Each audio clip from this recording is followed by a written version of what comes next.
ఆ రాజ్యాన్ని అయోధ్యానగరాన్ని రాజధానిగా చేసుకుని కోసల దేశాన్ని పరిపాలిస్తున్నటువంటి రాజు దశరథ మహారాజు. ఆ దశరథ మహారాజు వేదం చదువుకున్నటువంటి వాళ్ళని, శూరులైన వాళ్ళని, పండితులైన వాళ్ళని ఉదారముగా దక్షిణలిచ్చి కానుకల్నిచ్చి వశం చేసుకున్నటువంటి వాడు. ఆయన దీర్ఘదర్శి, ఎప్పుడో జరగబోయేటటువంటి విషయాన్ని ఇప్పుడే లెక్క కట్టగలిగినటువంటి సునిశ్చితమైన మేధాసంపత్తి ఉన్నవాడు. అతిరథో, ఏకకాలంలో అనేక మంది రథులతో యుద్ధం చెయ్యగలిగిన నేర్పరి. యజ్వా, అనేకమైన యజ్ఞములు చేసినవాడు. ధర్మపరో వసీ, ధర్మాన్ని నిరంతరము ఆచరించే స్వభావం ఉన్నవాడు. మహర్షి కల్పో రాజర్షి త్రిశులోకేషు విశ్రుత, ఆయన మహర్షి తుల్యమైనటువంటి వాడు, రాజర్షి, ముల్లోకములలోనూ సుప్రసిద్ధమైన వాడు. బలవాన్ నిహతామిత్రో, అమిత్రులైనటువంటి వాళ్ళని అంటే శత్రువులందరినీ కూడా నిగ్రహించినటువంటి వాడు. మిత్రవాన్, మంచి ధైర్యం ఉన్నవాళ్ళు, బలవంతులు మిత్రులుగా కలిగిన వాడు. విజితేంద్రియ, ఇంద్రియములను నిగ్రహించిన వాడు. ధనైశ్చ సంగ్రహైశ్చాన్యై, ధనాన్ని అనేకమైన ఇతర వస్తువుల్ని ఎన్నింటిని సేకరించగలిగాడంటే శక్రవైశ్రవణోపమ. శక్రవైశ్రవణోపమ, శక్ర అంటే ఇంద్రుడు, వైశ్రవణుడు అంటే కుబేరుడు. ఇంద్రుడు కుబేరుడు ఎంత ఐశ్వర్యవంతులో అంతటి ఐశ్వర్యవంతుడు. యథా మనుర్మహాతేజ లోకస్య పరిరక్షిత, మనువు ఇక్ష్వాకు వంశంలో ఎలా పరిపాలన చేశాడో అంత ధర్మబద్ధంగా పరిపాలన చేసినటువంటి మహానుభావుడు. ఆ అయోధ్య నగరంలో కామీవన కదర్యో వా నృశంస పురుష క్వచిత్ ద్రష్టుం శక్యం అయోధ్యాయాం నా విద్వాన్ నచ నాస్తికః. ఇది చాలా ప్రధానమైన విషయం. సంపత్తి ఎంత ఉన్నది అన్నది కాదు, ప్రజల యొక్క నడవడి ఎలా ఉన్నది అన్నది చాలా ముఖ్యం. ప్రభువు యొక్క పరిపాలనలో ధర్మం ఎలా ఉంటుంది అన్నది ప్రజల యొక్క ప్రవర్తనని బట్టి తెలుసుకోవచ్చు. అక్కడ విత్సలవిడి కామంతో, ధర్మబద్ధం కాని కామంతో ప్రవర్తించేటటువంటి వాడు ఉండట, లోభి అయిన వాడు ఉండట, ఎక్కడా కూడా విద్వాంసులు కానివాడు ఉండట, ఎక్కడా కూడా నాస్తికుడైన వాడు ఉండట. సర్వే నరాశ్చనార్యశ్చ ధర్మశీలాః సుసంయతాః ఉదితాశీల వృత్తాభ్యాం మహర్షి వామలాః. మహర్షులు ఎలా నిర్మలమైన మనస్సుతో ఉంటారో ఆ రాజ్యంలో ఉండేటటువంటి స్త్రీలు కాని పురుషులు కాని అంత చక్కటి మనస్సుతో అంత నిర్మలమైన జీవితాన్ని చేస్తున్న వాళ్ళు. నా కుండలి, నా మకుటి, నా స్రగ్వి, నాల్పభోగవాన్, నా మృష్టో, నానులిప్తాంగో, నా సుగంధస్య విద్యతే. ఇది చాలా చమత్కారం అండి వాల్మీకి రచనలో. నా కుండలి, చెవులకి కుండలాలు పెట్టుకొని వాడు ఎవరూ లేట. నా మకుటి, పైన తలకి ఆ బట్ట కట్టుకోనటువంటి వాడు ఎవడూ లేట. నా స్రగ్వి, నాల్పభోగవాన్, ఎవ్వరూ అల్పభోగం అనుభవించిన వాళ్ళు లేరు. కడుపు నిండా అన్నం తినని వాళ్ళు లేరు. అక్కడ నా మృష్టో, అభ్యంగన స్నానం చెయ్యని వాళ్ళు లేరు. నా నులిప్తాంగో, చక్కగా ఒంటికి చందనాదులు పూసుకోనటువంటి వాళ్ళు లేరు. నా సుగంధస్య విద్యతే, చక్కగా లలాటమునందు బొట్టు పెట్టుకోని వాడు లేడు. అందరూ అలా ఉండేవారట. ఇక్కడ మీరు ఒకటి గమనించండి, ఇదంతా బానే ఉంది, కానీ అల్పభోగవాన్ ఎలా కుదురుతుందండి? అల్పభోగవాన్ అంటే తక్కువ భోగం అనుభవించేవాడు ఎవడూ లేట. తక్కువ భోగం అనుభవించకుండా ఉండడం అన్నది ఎలా కుదురుతుంది అంటే, నేను మీకు ఒకటి చెప్తాను. నాకు ఒకసారి వెంకటాచలంలో ఒక మహానుభావుడు కనబడ్డాడు.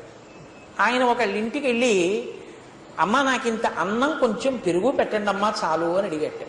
అడిగితే ఆయన చాలా ఆకలి మీద ఉన్నాడు. ఆవిడ ఇంత అన్నం వండి, ఆయన ఎక్కడా భోజనం చెయ్యడు, ఇంత అన్నం వండి ఇంత పెరుగు ఇచ్చింది. ఇస్తే ఆయన దాన్ని నివేదన చేసుకుని దేవతార్చన చేసి భోజనం చేశాడు. ఆయన నాతో ఒకసారి మాట్లాడుతూ అన్నారు, పెరుగు వేసుకుని అన్నం తినేస్తే ఈశ్వరుడు సంతోషించేస్తాడండి, ఈశ్వరుడికి అన్నీ పెట్టేసినట్టే అన్నారు.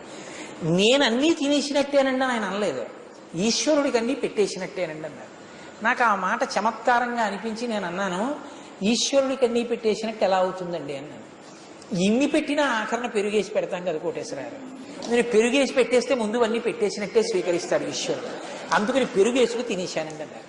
పెరుగేసుకు తినేయడం తాను తినడం కాదు. అహం వైశ్వానరో భూత్వా ప్రాణినాం దేహమాశ్రిత, ఇక్కడ ఉన్నవాడికి నేను అన్నీ ఇచ్చేశాను. ఇది నాల్పభోగి, నేను తక్కువ భోగంలో ఉన్నాను అన్న భావన వాడికి ఉంటే వాడు తక్కువ భోగంలో ఉన్నాడని మీరు అనాలి. ఎవడికి వాడు తృప్తిగా ఉన్నాడు అనుకోండి, ఈశ్వరుడు నాకు ఏమి ఇవ్వలేదండి అంటున్నాడు అనుకోండి, ఇంకా వాడు తక్కువ భోగంలో ఉన్నాడని మీరు ఎలా అంటారు? ఏమంటే పాపం మీకు ఏసీ లేదే అన్నారు అనుకోండి. ఏసీ లేకపోవడం ఏంటంటే, బాబు మాకు ఎంత గాలో తెలుసా, చూసారా ఎదురుకుండా రావి చెట్టు, మర్రి చెట్టు, సంపంగి చెట్టు, అబ్బో ఎంత సువాసనలో. కోటేశ్వరారు ఒక్కరోజు మీరు అరుగు మీద మంచం వేసుకు పడుకున్నారంటే ఇంకా మళ్ళీ ఎప్పుడు ఏసీలో పడుకోనంటారు. రాత్రి అయ్యేటప్పటికీ పారిజాత పువ్వులు విరుస్తాయి, వాటి మించి సువాసన వస్తుందండి, జాజిపందిరి మించిని. తెల్లవారేటప్పటికి కోయిలలు అరుస్తుంటాయి, చిలకలు అరుస్తుంటాయి. మీకు వెంకటేశ్వర సుప్రభాతంలో వినపడినట్టు, శ్రీశైల మల్లికార్జున సుప్రభాతంలో వినపడినట్టు ఆ చిలుకల అరుపులు, కోయిలల అరుపులు, ఆ భృంగముల యొక్క ధ్వనులు, ఇవన్నీ వింటూ మీరు నిద్రలేవచ్చు తెలుసా.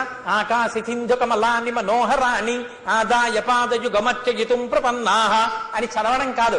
మా ఇంట్లో మంచం మీద పడుకుని మీరు ఇలా నిద్ర లేచేటప్పటికి ఎర్రబడుతున్న ఆకాశం, ఉదయిస్తున్న సూర్యబింబం ఇవన్నీ కనపడుతుంటే దూరంగా మా ఇంటి కిటికీలోంచి సముద్రం కూడా కనపడుతుంది, చూశారు, ఇది మా వైభవం అన్నాడు అనుకోండి. ఆయనకి అక్కడ అరుగు మీద ఫ్యాన్ కూడా లేదు. ఏమండి మరి దోమలు పీకుతున్నాయి కదండి మీ ఇంట్లో అన్నారు అనుకోండి. అవి ఏమిటనుకుంటున్నారు?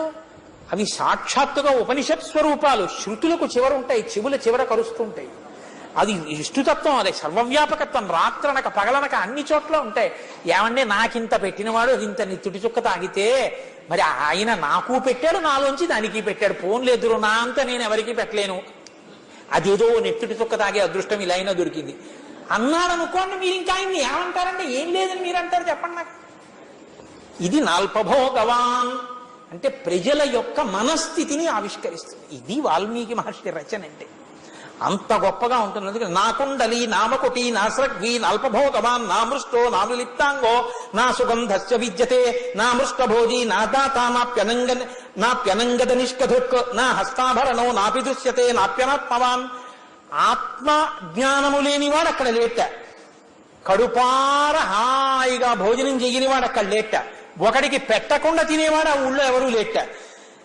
నా ప్యనంగద నిష్కధుక్ చేతులకి ఆభరణాలు మంచి కంకణాలు వేసుకోనివాడు, కంఠానికి హారాలు వేసుకోనివాడు ఆ ఊళ్ళో ఎవరు ఉండట.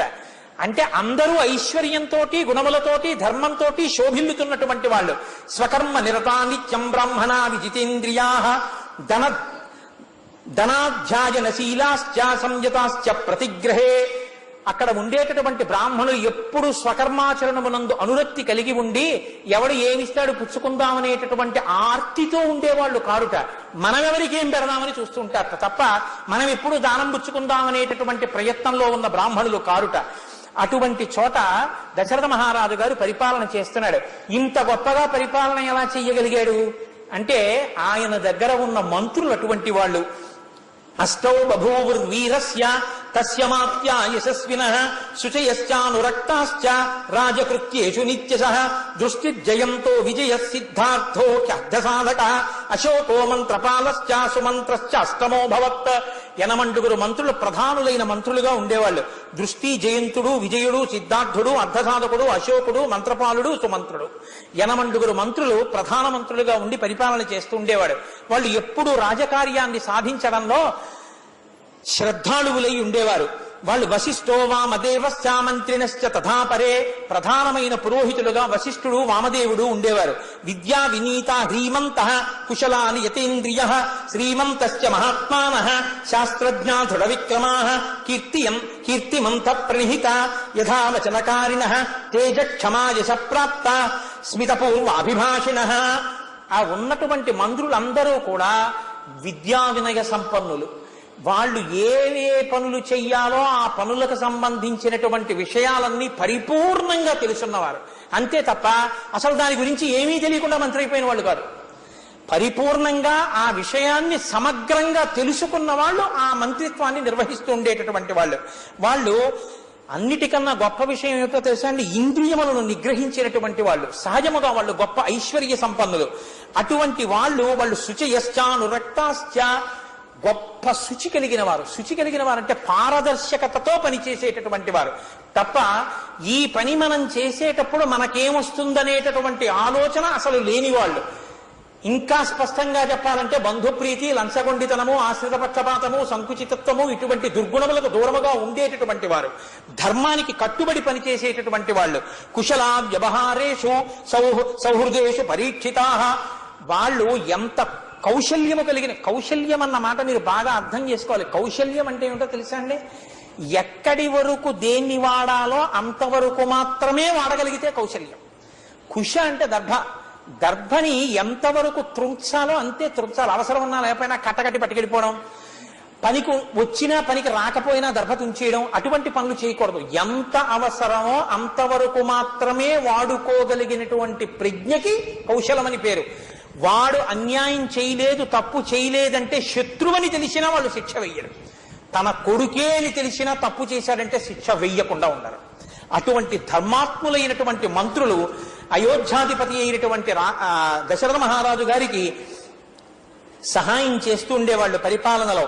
గురవు గుణగృహీతాశ్చ ప్రఖ్యాతాశ్చ పరాక్రమే విశేషేష్వసి విజ్ఞాతాః సర్వతో బుద్ధి నిశ్చయాత్. ఇది చాలా చాలా గొప్ప మాట అండి రామాయణంలో.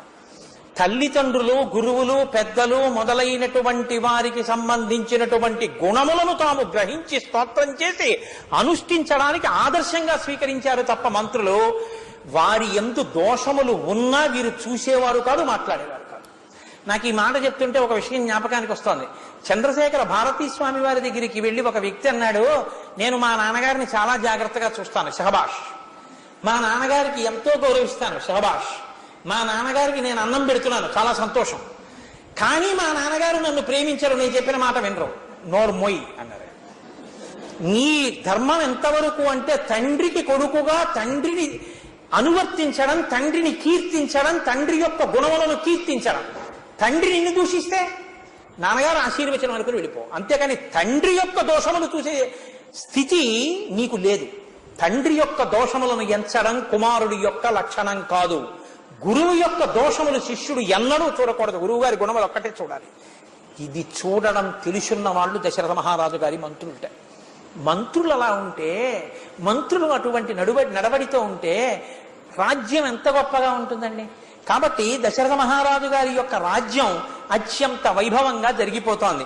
ఇక్కడ సుతార్థం తప్యమానస్య నాసీత్ వంశకరస్సుతః. అంతా సంతోషంగా ఉన్న దశరథ మహారాజు గారికి మాత్రం ఒక్క బాధ ఉండిపోయింది. ఏమిటి ఆ బాధ? అయ్యో, వంశకరుడైనటువంటి కుమారుడు లేడు, సంతానం లేదు. అందుకని ఆయన ఏం చేశారంటే సుయజ్ఞం వామదేవంచ జాబాలి మదకాశ్యపం పురోహితం వశిష్టంచ ఏచాన్యే ద్విజసత్తమాః. ఒకసారి ఆయన కూర్చుని ఆలోచించాడు, నాకు సంతానం కలగలేదు, నాకు సంతానం కలగకుండా ఉండడానికి కారణం బహుశः ఏదో ఒక నేను చేసిన పాపము ప్రతిబంధకమై అడ్డుపడి నేను తండ్రిని కాకుండా నన్ను బాధపెడుతోంది. ఇప్పుడు ఆ పాపమును తొలగించుకోవాలి. పాపమును తొలగించుకోవాలి అంటే ఒక ప్రాయశ్చిత్త కర్మ ఒకటి జరగాలి. అటువంటి కర్మ ఎంతో గొప్పది చేస్తే తప్ప పాపం పోదు. పాపం పోతే తప్ప నాకు కుమారులు కలగరు. అంత గొప్ప కర్మ నేను చెయ్యాలంటే ఆశిస్తున్నది అంత పెద్ద ప్రయోజనం కాబట్టి నేను అశ్వమేధయాగం చెయ్యాలి. అశ్వమేధయాగం చెయ్యాలని సంకల్పం చెయ్యడం దశరథ మహారాజు గారికి వేదం మీద ఉన్న నమ్మకానికి పరాకాష్ట. ఆయన అంత జాగ్రత్తగా విషయాన్ని విశ్లేషించి చూశాడు. చూసి వెంటనే మంత్రిని పిలిచి నా పురోహితులైనటువంటి వారిని, ఋషుల్ని అందరినీ పిలవండి, నా సంకల్పం చెప్తానన్నాడు. వెంటనే వెళ్ళారు. సుయజ్ఞం వామదేవం చాజాబాలి మదకాశ్యపం పురోహితం వశిష్టం చాయే చాన్యే ద్విజసత్తమాః. జాబాలి, కాశ్యపుడు, వశిష్ఠుడు, కాశ్యపుడు మొదలైనటువంటి పురోహితుల్ని, ఋషుల్ని అందరినీ తీసుకొచ్చారు.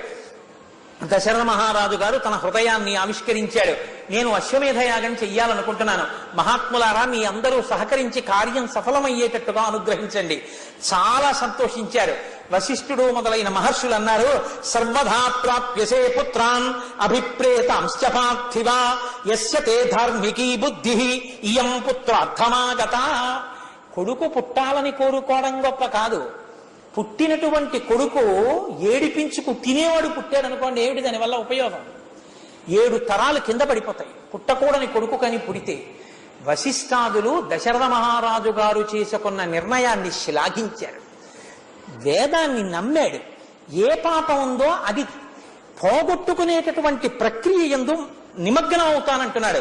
సంతోషించి వాళ్ళు అన్నారు, నీకు కీర్తి తీసుకురాగలిగినటువంటి కుమారులు జన్మిస్తారు, నీ కోరిక నెరవేరుతుంది. ఇప్పుడు మీరు ఆలోచించండి, అశ్వమేధం చెయ్యడం వల్ల బిడ్డలు పుట్టాలా, గురువు గారు చేసిన ఆశీర్వచనానికి అశ్వమేధం జరిగి బిడ్డలు పుడతారా? అశ్వమేధం జరిగి బిడ్డలు పుట్టడం కాదు, గురువు గారి ఆశీర్వచనానికి అశ్వమేధం జరిగి బిడ్డలు పుడతారు. గురువు గారి సంకల్పానికి అవి జరిగి తీరుతాయి. ఇప్పుడు కృతకృత్యుడైపోయాడా లేదా దశరథుడు? అందుకు పిలిచాడు, అమాయకుడై పిలవలేదు. వాళ్ళొక్కసారి తప్పకుండా శుభం భూయాత్ నడు జరుగుతుంది పని అన్నారు అనుకోండి, అయి తీరుతుంది. ఎందుకో తెలుసా అండి, ఇది కేవల వాక్కు కాదు, ఆ వాక్కు వెనక తపస్సు ఉంది. ఆ తపస్సుతో కూడిన వాక్కు సత్యమై తీరుతుంది. వాళ్ళు అన్నది సత్యం అవుతుంది, సత్యం వాళ్ళు మాట్లాడడం కాదు. బాగా గుర్తుపెట్టుకోండి, సత్యం వాళ్ళు మాట్లాడడం కాదు, వాళ్ళు అన్నది సత్యం అవుతుంది. ఆయన దీర్ఘాయుష్మాన్ భవ అన్నాడు అనుకోండి, రేపు చావలసిన వాడు 3 ఏళ్ల తర్వాత వస్తాడు, పూర్ణాయుర్దాయం పొందుతాడంతే. ఎందుకనంటే ఆయన వాక్కు సత్యం అవుతుంది. ఈశ్వరుడు ఉన్నది ఎందుకంటే అటువంటి వాళ్ళ వాక్కు సత్యం చేయడానికే. మార్కండేయోపాఖ్యానం మీకు చెప్పట్లేదు. కాబట్టి ఇప్పుడు వాళ్ళందరూ ఆశీర్వచనం చేస్తే సంతోషపడిపోయాడు. ఆయన అన్నాడు, సరయ్యాశ్చోత్తరీతే రే యజ్ఞభూమి విధీయతాం శాంతయశ్చాభివర్ధతాం యథాకల్పం యథావిధి వర్ధంతాం శాంతయశ్చాభివర్ధంతాం. మీరు సరయూ నది ఉత్తర తీరంలో యజ్ఞవాటాన్ని నిర్మించండి, అక్కడ శాంతి ప్రక్రియ ప్రారంభించండి. అశ్వమేధయాగం అనేటటువంటిది ఎవరు పడితే వాళ్ళు చెయ్యగలిగినదైతే ఈ పాటికి చాలా మంది రాజులు చేసి ఉండేవారు. అశ్వమేధయాగం చాలా కష్టం. దాన్ని పాడు చేయడానికి బ్రహ్మరాక్షసులు వస్తూ ఉంటారు. ఆ బ్రహ్మరాక్షసులు వచ్చి యజ్ఞాన్ని కాను పాడు చెయ్యడం తటస్థించిందో యజమాని నశించిపోతారు.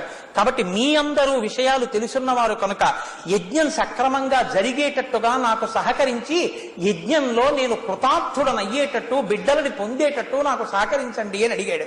అడిగితే వాళ్ళందరూ సంతోషించి, తప్పకుండా మహారాజా, మేమందరం ఆ యజ్ఞవాటాన్ని నిర్మాణం చేసి తొందరలో మనం యజ్ఞం ప్రారంభం చేద్దామన్నారు.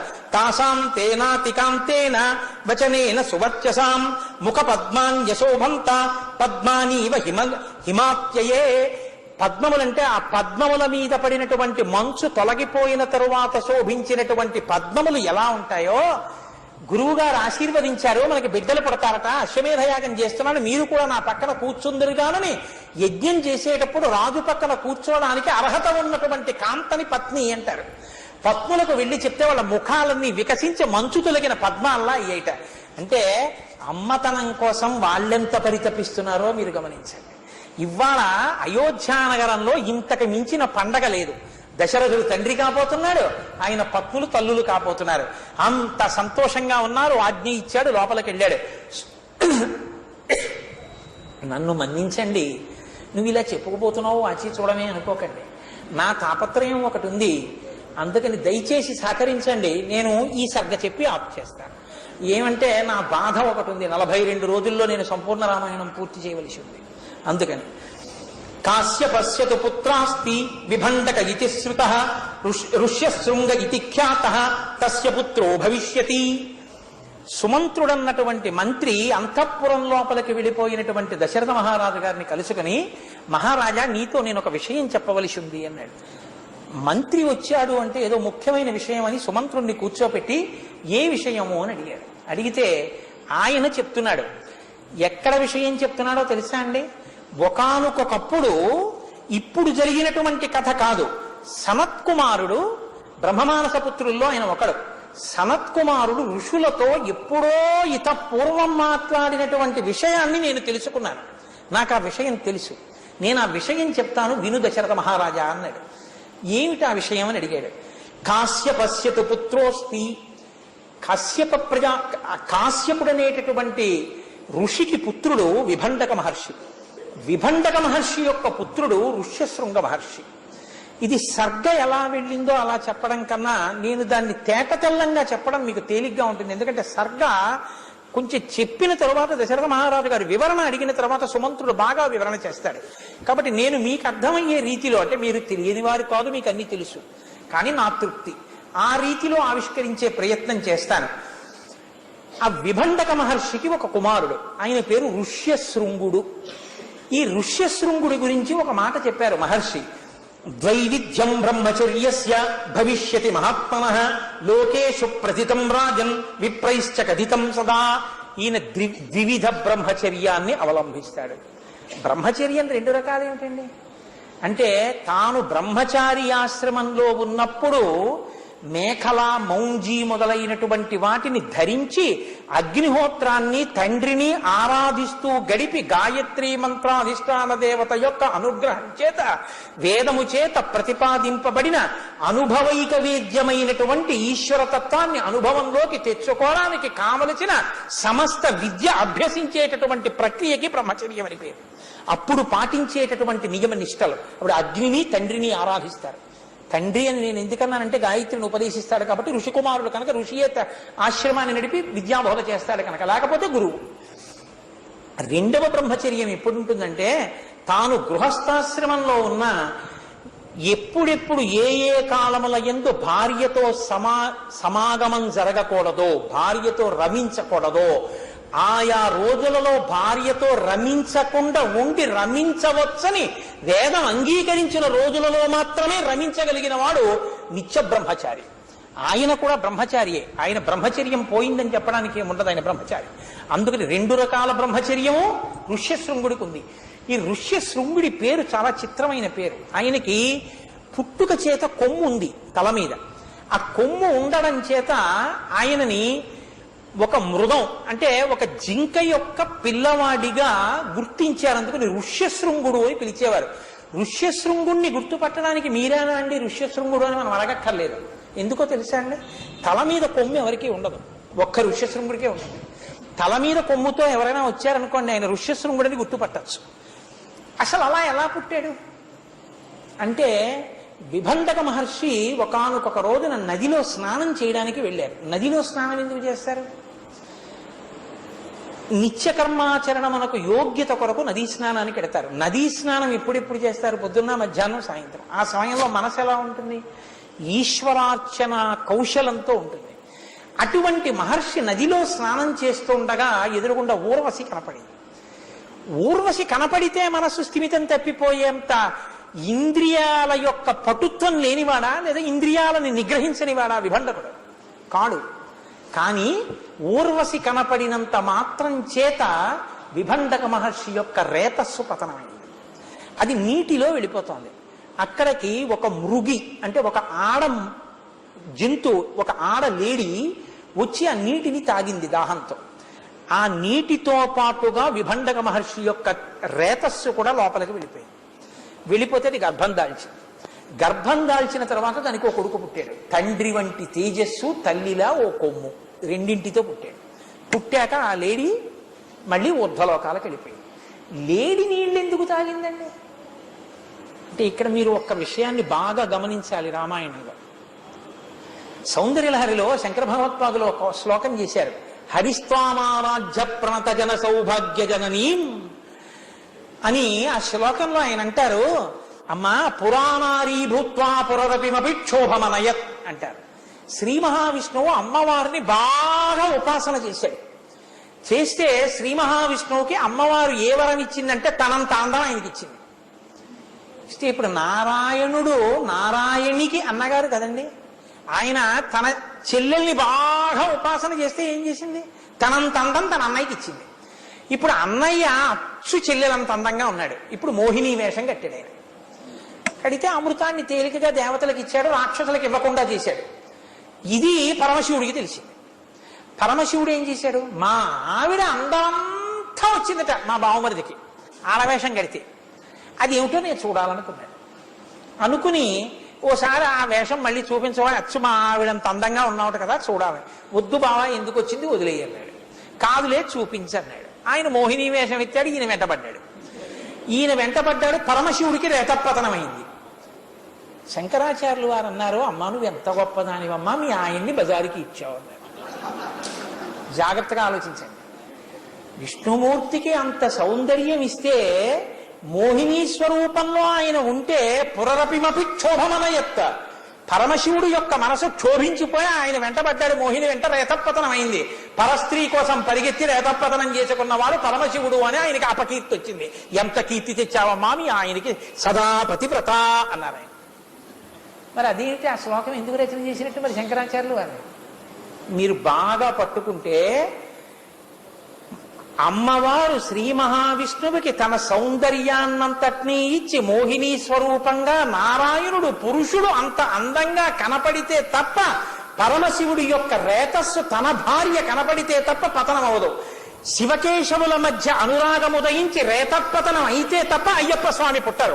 అయ్యప్ప స్వామి పుడితే తప్ప మహిషి సంహరింపబడదు.